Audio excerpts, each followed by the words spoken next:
সামনের দিনে একত্রিত হয়ে কাজ করে এই আসনকে আমরা তারেক রহমান সাহেবকে উপহার দিই এবং দেশনেত্রী বেগম জিয়াকে উপহার দিয়ে আমরা আমাদের রাজনৈতিক অবস্থান শক্তিশালী করি, যাতে সামনে যারা আমাদের তরুণ ভোটার যারা আছে তারাও আমাদের এই অবস্থান দেখে তারাও যেন অনুপ্রাণিত হয়ে আমাদের এই দলে যোগদান করে।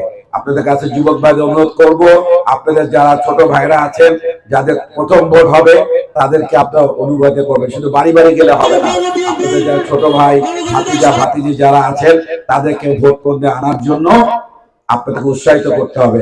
সর্বশেষ বিগত 5 মাস ধরে আমি ভান্ডারিয়া কাউখালীতে যে প্রচার কার্য চলে যাচ্ছে, ক্যাম্পেইন করে যাচ্ছি, সেটা 4টি বিষয় নিয়ে।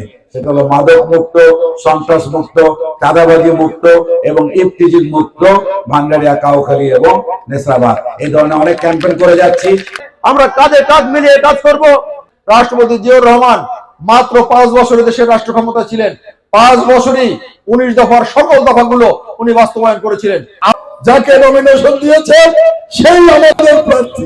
দেশপথা খালেদা জিয়া যাকে নমিনেশন দিয়েছে সেই আমাদের প্রার্থী, সেই আমাদের ধানের শীষের কান্ডারি, এবং তাকে বিজয়ী করলে আমরা বিজয়ী হব।